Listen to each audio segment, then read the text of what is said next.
Welcome to the online platform of VICS. Myself Damini Parihar, and in this particular video we'll discuss about some important act associated with the scheduled tribes and for their upliftment. आप सभी का VICS के online platform पर स्वागत है। आज के video में हम चर्चा करेंगे जनजातियों से संबंधित अधिनियमों व कानूनों की। अब जब भी हम बात करते हैं अधिनियम या एक्ट, तो ये क्या होता है?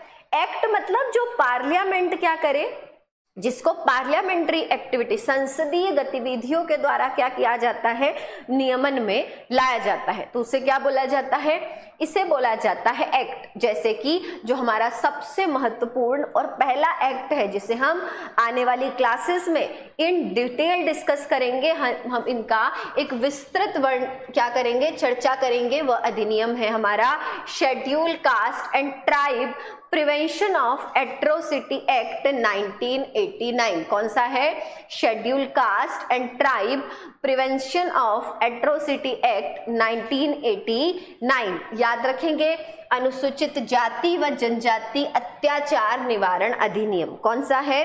अनुसूचित जाति व जनजाति अत्याचार निवारण अधिनियम। अब इसके अंतर्गत क्या किया जाता है, तो याद रखेंगे कि हमने जो हमारी प्रीवियस क्लास थी इसमें एक बहुत ही महत्वपूर्ण आर्टिकल देखा था। कौन सा आर्टिकल था? एक आर्टिकल ऐसा था जो ये बोलता था अस्पृश्यता का अंत। क्या बोलता था? Abolition of untouchability. तो आपके माइंड पर थोड़ा सा जोर डालिए कि इंडियन कॉन्स्टिट्यूशन का कौन सा आर्टिकल डील करता है अबॉलिशन ऑफ अनटचेबिलिटी से, किससे? अस्पृश्यता के अंत से डील करता है। तो याद रखेंगे कि हमारा एक इंपॉर्टेंट आर्टिकल है आर्टिकल 17 अनुच्छेद 17, जो संबंधित है किससे? अस्पृश्यता के अंत से संबंधित है। तो याद रखेंगे कि schedule caste and tribe prevention of atrocity act 1989, इसका जो बेस लाइन है, मतलब इसका जो आधार है कि किस अनुच्छेद के आधार पर हमने प्रिवेंशन ऑफ एट्रोसिटी एक्ट 1989 लेकर आए हैं, वो है हमारा अनुच्छेद 17। क्यों? क्योंकि अनुच्छेद 17 ये बोलता है कि अस्पृश्यता का अंत किया जाए व इससे संबंधित किसी भी प्रकार की गतिविधि के अभ्यास को रोका जाए। क्या बोला जाता है अनुच्छेद 17 के अंतर्गत? कि अस्पृश्यता का अंत किया जाए। क्या किया जाए? अनटचेबिलिटी को अबॉलिश किया जाए, और इससे एसोसिएटेड जितनी भी एक्टिविटी है उन एक्टिविटीज को भी क्या किया जाए, उन एक्टिविटीज को भी अबॉलिश करने का काम जो है ये किया जाता है आर्टिकल 17 में। तो आर्टिकल 17 से जुड़ा जो हमारा एक्ट है वही है कौन सा?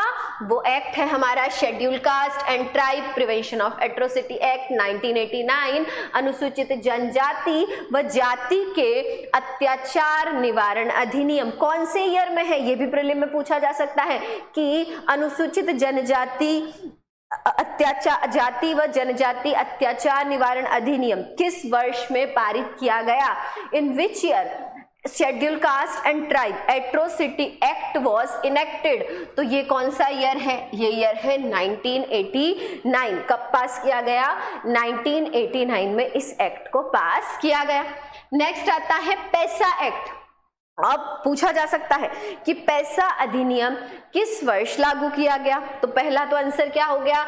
1996, इन द ईयर 1996। पहला क्वेश्चन, पैसा अधिनियम किस वर्ष लाया गया? पैसा act enacted in which year? तो याद रखेंगे कि इससे जुड़ा हमारा जो ईयर है वो है 1996। कौन सा है? 1996 में इसको इनेक्ट किया गया। अब दूसरा क्वेश्चन, पैसा का फुल फॉर्म क्या है? तो पैसा का है panchayat extension to schedule area. मतलब क्या कि जब हम पंचायती राज लेकर आए थे, पंचायती राज तो हम ले आए, पर पंचायती राज जो है ये अनुसूचित जो हमारे क्षेत्र है वहां पर ये पूर्ण रूप से नहीं आ पाया। तो उसी चीज को क्या करने के लिए, सही करने के लिए, उसी चीज को ठीक करने के लिए हम क्या लाए?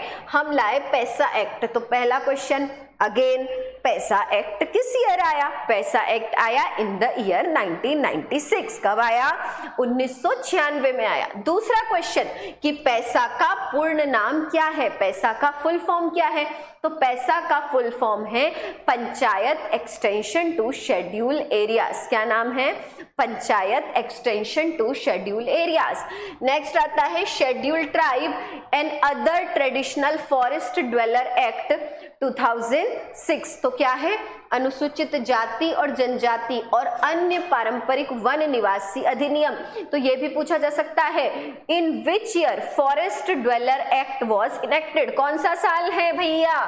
ये है 2006। याद रखेंगे, अनुसूचित जनजाति और अन्य पारंपरिक वन निवासी। अब ये फॉरेस्ट ड्वेलर क्या होते हैं? फॉरेस्ट ड्वेलर मतलब वो लोग जो किसी जंगल में रहते हैं, जो किसी वन क्षेत्र में रहते हैं, और वन क्षेत्र के जो सामान है, जैसे किसी वन में साल है, किसी वन में चंदन है, या किसी वन में कुछ भी हो रहा है, तो जो वन की उपज है उसी को बेचकर अपना जीवन यापन करते हैं। उनका जो लाइवलीहुड है वो किससे एसोसिएटेड होता है? वो फॉरेस्ट एसोसिएटेड होता है।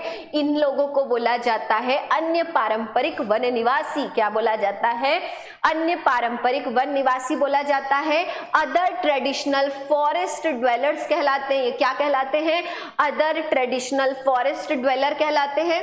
Schedule tribe and other traditional forest dweller act को कब अमेंड किया गया?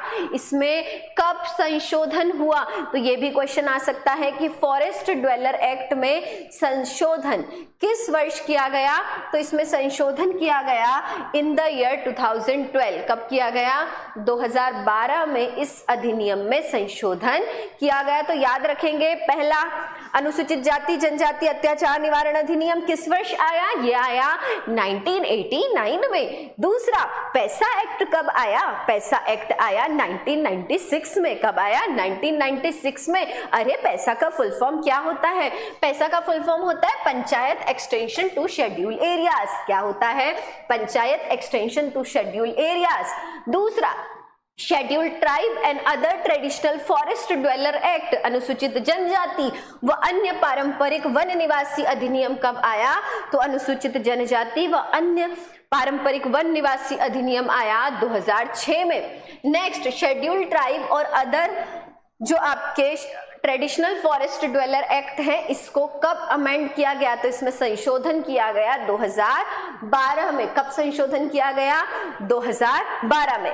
तो देखो, आपको सबसे पहले तो एक क्वेश्चन है जिसका आंसर कमेंट में देना है कि भारत में पंचायती राज को पूर्ण रूप से लागू कब किया गया? मध्य प्रदेश में पंचायती राज कब आया? ये भी आपको बताना है। मध्य प्रदेश किस नंबर पर आता है अपने राज्य क्षेत्र में पंचायती राज को लागू करने में? सबसे पहला पंचायती राज किस राज्य में लागू किया गया? ये सारे क्वेश्चन के आंसर आप कमेंट बॉक्स में जरूर बताएं।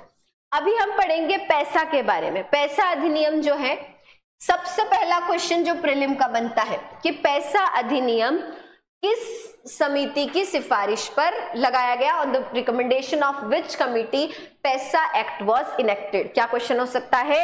On the recommendation of which committee the पैसा एक्ट वॉज इनेक्टेड? क्या पूछा जा सकता है? On the recommendation of which committee the पैसा एक्ट वॉज इनेक्टेड? तो यहां पर हम ये देखेंगे कि जो भूरिया कमिटी है, कौन सी कमिटी? भूरिया कमेटी। याद रखेंगे कौन सी कमेटी है? भूरिया कमेटी की रिकमेंडेशन पे, किस पर? भूरिया समिति की अनुशंसा पर हमने क्या किया था? हम पैसा एक्ट को लेकर आए थे। अब देखो, एक बहुत इंपॉर्टेंट चीज है कि जो हमारा भाग कौन सा है? भाग हमारा 9 है। कौन से? 5वीं अनुसूची के क्षेत्र पर लागू नहीं होता। तो याद रखेंगे, तो संसद ने क्या किया कि वे क्षेत्र जहां पर पैसा एक्ट लागू नहीं होता, कहां पर? जहां पर पैसा एक्ट लागू नहीं होता, उन पर क्या किया जाता है? उन पर विशेष रूप से पैसा एक्ट या पंचायती राज को लागू करने के लिए हम कौन सा अधिनियम लेकर आए? एक नया अधिनियम लेकर आए जिसे बोला जाता है पैसा एक्ट। अब देखो, अगर आपसे कोई पूछे कि पैसा एक्ट क्यों लाए, तो याद रखना है, आपको बोलना है कि बहुत सारे ऐसे क्षेत्र थे जहां पर पंचायती राज लागू ही नहीं होता था, बट हम चाहते थे कि वहां पर भी पंचायती राज लागू हो।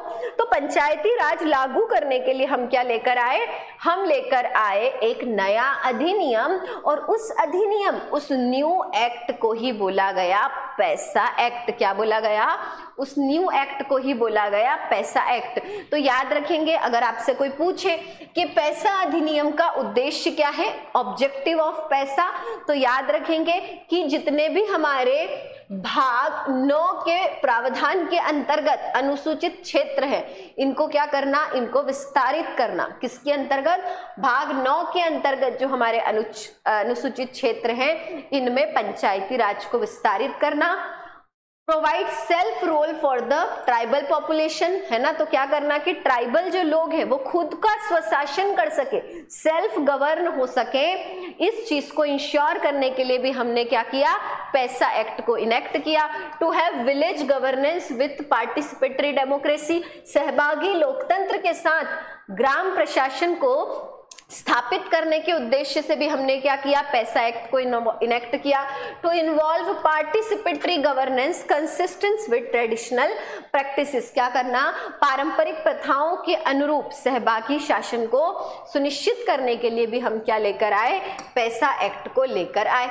उसके अलावा जनजातियों की आवश्यकता को हम क्या कर सकते हैं, अगर हम पंचायती राज वहां लेकर आएंगे तो लोगों के पास क्या आएगी, पंचायती राज में जो हमारी लोकल बॉडी होती है ना, उनके पास पावर आती है, उनके पास शक्ति आती है। तो इसी के माध्यम से, किसके माध्यम से, पैसा एक्ट के माध्यम से हमने क्या किया, शेड्यूल्ड एरिया को भी अपनी आवश्यकताओं के अनुरूप शक्ति प्रदान करके क्या करने का, शक्ति प्रदान करने का हमारा जो उद्देश्य था, हमने उसे पूर्ण किया। पैसा निर्णय लेने की प्रक्रिया व पारंपरिक प्रणालियों को मान्यता देता है और लोगों के स्वशासन के लिए खड़ा है। मतलब क्या कि जब हमने पैसा एक्ट को शेड्यूल्ड एरिया में इंप्लीमेंट किया तो इससे हम ये इंश्योर कर पाए कि जो हमारे शेड्यूल्ड ग्रुप है, क्या है, जो हमारे शेड्यूल्ड ग्रुप है, इनमें भी क्या है, इनमें भी हम क्या कर सकते हैं, सेल्फ डिसीजन मेकिंग पावर को दे सकते हैं। स्वशासन, स्वनिर्णय क्षमता को क्या करने के लिए, को लागू करने के लिए हमने पैसा एक्ट को लेकर आए। याद रखेंगे कि मध्य प्रदेश ने क्या किया, पैसा के नियमों को अधिसूचित किया। मध्य प्रदेश ने भी क्या किया, नोटिफाई किया। कब, याद रखेंगे 15 नवंबर 2022 को।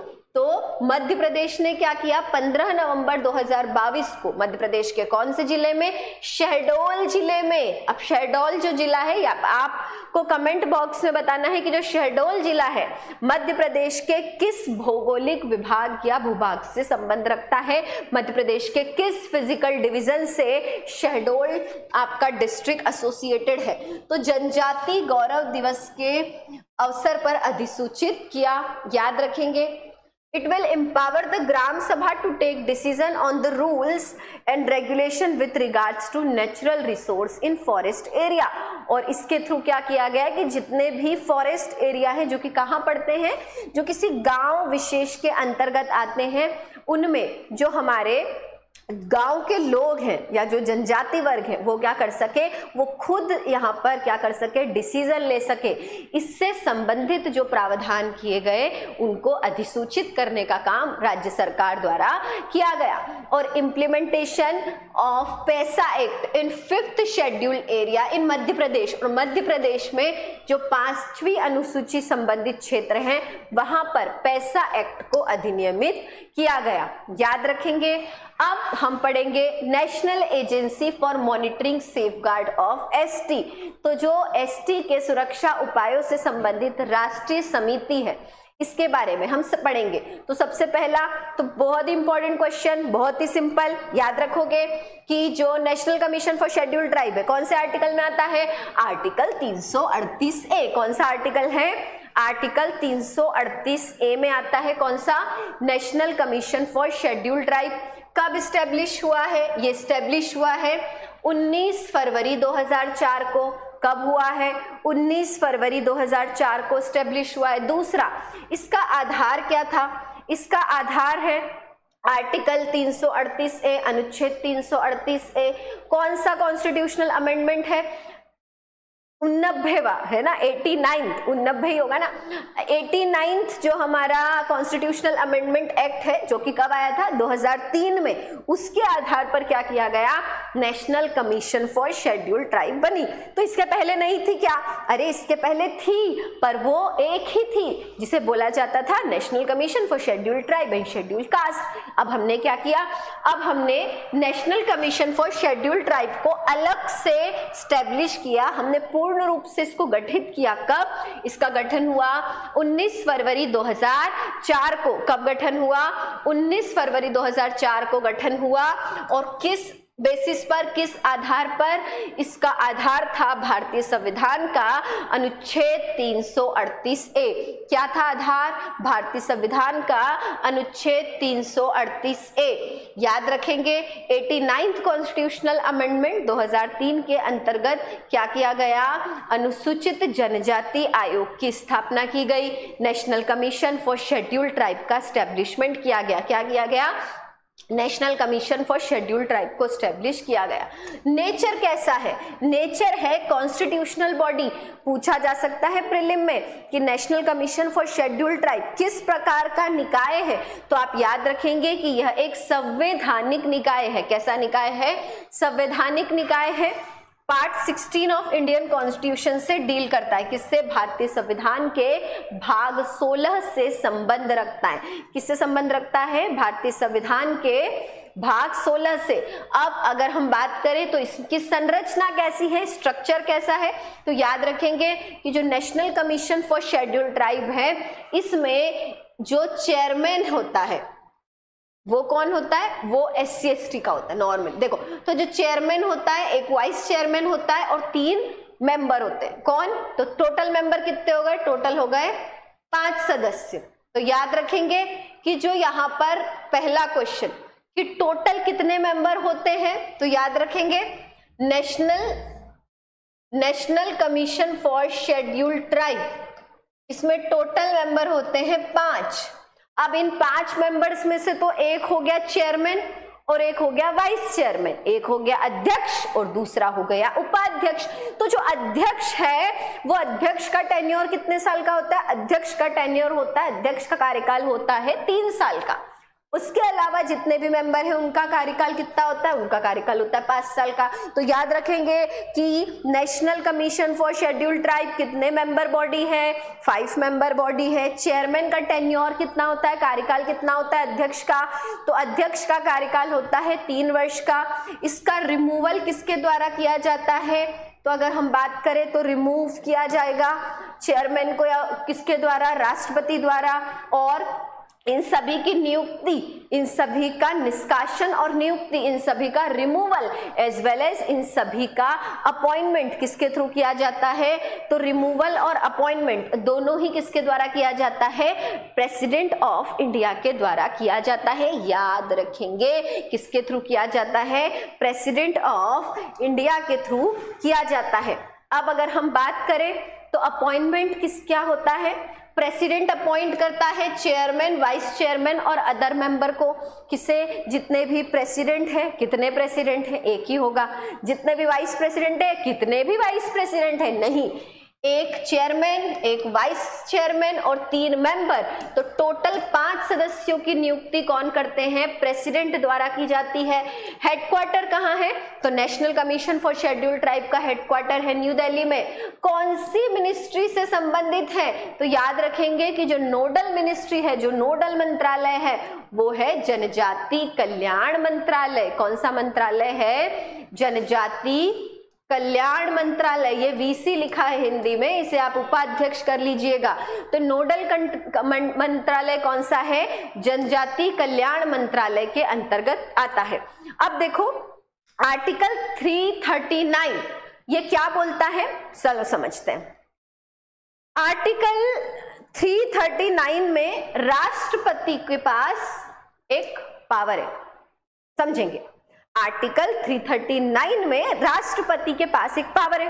क्या पावर है? ये पावर ये है कि एक आयोग की नियुक्ति करो। तो अब अगर मैंने किसी की नियुक्ति की है तो मुझे उससे कुछ काम तो करवाना होगा ना। तो यहाँ पर काम क्या किया जाएगा कि याद रखेंगे अनुच्छेद 339 339 आर्टिकल जो है ये क्या करता है, ये पावर देता है, किसको पावर देता है, ये पावर देता है राष्ट्रपति को। राष्ट्रपति क्या करे, राष्ट्रपति एक आयोग नियुक्त कर सकते हैं, किसके लिए, अनुसूचित क्षेत्रों के कल्याण व प्रशासन के लिए, रिपोर्ट बनाने के लिए। तो रिपोर्ट बनाने के लिए जो आपका आयोग होगा उसकी नियुक्ति का अधिकार किसके पास है, नियुक्ति का अधिकार है राष्ट्रपति के पास। तो याद रखेंगे कि आर्टिकल 339 के थ्रू क्या होता है, आर्टिकल 339 के थ्रू जो राष्ट्रपति हैं वो क्या करते हैं, अनुसूचित जनजाति व जो हमारे अनुसूचित क्षेत्र हैं उनके कल्याण के प्रशासन पर रिपोर्ट के लिए एक आयोग की नियुक्ति कर सकते हैं। Appointment of an commission to report on the administration of schedule area and welfare of schedule tribe, किसके लिए, जो प्रेसिडेंट है वो अपॉइंट कर सकता है, क्या अपॉइंट कर सकता है कमीशन, क्यों, वो कमीशन क्या करेगा, रिपोर्ट प्रेजेंट करेगा, किससे associated, administration of scheduled areas and welfare of scheduled tribe. First chairman कौन थे, national commission for scheduled tribe के, याद रखेंगे कि फर्स्ट जो हमारे चेयरमैन थे वो थे कुंवर सिंह टेकम, क्या नाम था, कुंवर सिंह टेकाम जो थे ये national commission for scheduled tribe, राष्ट्रीय अनुसूचित जनजाति आयोग के प्रथम अध्यक्ष थे कुंवर सिंह टेकाम। कौन थे, कुंवर सिंह टेकाम थे। और जो वर्तमान अध्यक्ष है वह वर्तमान अध्यक्ष कौन है, तो national commission for scheduled tribe अनुसूचित जनजाति आयोग के वर्तमान अध्यक्ष का नाम है हर्ष चौहान। कितना कार्यकाल होता है, 3 साल का कार्यकाल होता है अध्यक्ष का। कितने मेंबर बॉडी है, मल्टी मेंबर है, 5 मेंबर होते हैं। कौन अपॉइंट करता है, राष्ट्रपति अपॉइंट करता है। कौन निष्कासित कर सकता है, कौन इनका रिमूवल कर सकता है, अगेन राष्ट्रपति कर सकते हैं। उसके अलावा अगर हम देखें तो याद रखेंगे कि जो आपका रिमूवल के बाद अगर हम देखें तो जो कमीशन को एक इनकी इकोनॉमिक एक्टिविटी या इनके प्रशासन से संबंधित रिपोर्ट कौन से आर्टिकल में आती है, 399 में आती है। फर्स्ट चेयरमैन कौन थे, फर्स्ट चेयरमैन थे कुंवर सिंह टेकाम, करंट चेयरमैन हर्ष चौहान। तो ये ऐसे क्वेश्चन हैं जो आपसे पूछे जा सकते हैं। फिर ये पूछा जा सकता है कि national commission for scheduled tribe बना कब है, याद रखेंगे 19 फरवरी 2004 को। कब बना है, 19 फरवरी 2004 को। कौन से आर्टिकल के अंदर बना है, आर्टिकल 338 क्लॉज ए। कौन सा आर्टिकल है, आर्टिकल है 338 क्लॉज ए। तो ये सारे ही क्वेश्चन बहुत इंपॉर्टेंट है और प्रीलिम में एज इट इज पूछे जा सकते हैं।